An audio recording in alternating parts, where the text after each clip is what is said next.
69,000 शिक्षक भर्ती में मानवीय त्रुटियों के कारण कुछ शिक्षकों को बाहर कर दिया गया था।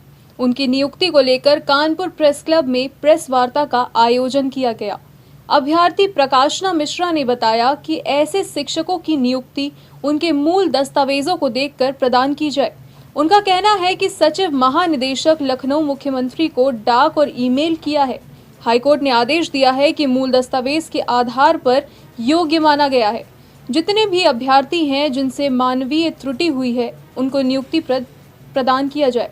69,000 शिक्षक भर्ती जो हुई है उसमें कुछ अभ्यर्थी अपनी मानवीय त्रुटि की वजह से बाहर कर दिए गए हैं, तो उनको मैं चाहती हूँ कि उनको ये जो है उनको नियुक्ति उनके मूल दस्तावेजों के आधार पर प्रदान किए जाएं। जैसा कि योगी सरकार योग्यता की पक्षधर है, तो उन्हें योग्यता के आधार पर उनके योग्यता का जो आधार है वो मूल दस्तावेज है, उसके आधार पर उन्हें जॉब प्रदान की जाए।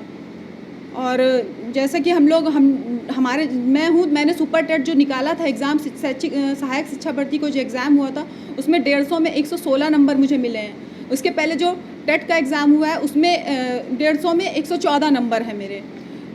इतने अच्छे मार्क्स होने के बाद लेकिन मेरे बीएड में 70% मार्क्स जो मेरे फॉर्म भरते समय, ऑनलाइन फॉर्म भरते समय, वो 20% मार्क्स, 28% मार्क्स गलती से हो गए हैं। उसके आधार पर मुझे इससे बाहर कर दिया गया, ये कहते हुए कि कोई संशोधन का मौका कोई भी फॉर्म, और पिछले फॉर्म को ही जो सहायक भर्ती एग्ज़ाम का जो फॉर्म कराया गया तो उसी को इन्होंने अंतिम फॉर्म का जानकारी मान करके दोबारा जो जानकारी हर बार लेते थे जिला आवंटन सूची के समय उन्होंने कुछ भी नहीं ली, और उसके आधार पर इन्होंने हम लोगों को बाहर कर दिया, ये कहते हुए कि हम लोग अयोग्य हैं। और इसकी शिकायत हम सचिव के पास जा चुके हैं इलाहाबाद में, और महानिदेशक के पास लखनऊ में, इसके अलावा मुख्यमंत्री के पास हमने रजिस्टर्ड डाक भेजी है, और इसके अलावा उप मुख्यमंत्री को हमने ईमेल किया है।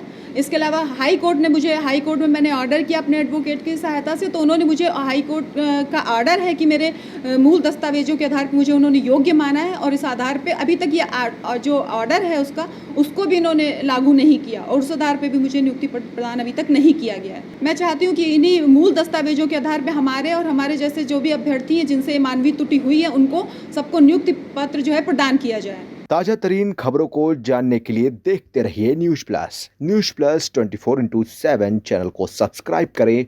अपडेट के लिए बेल आइकन को दबाएं।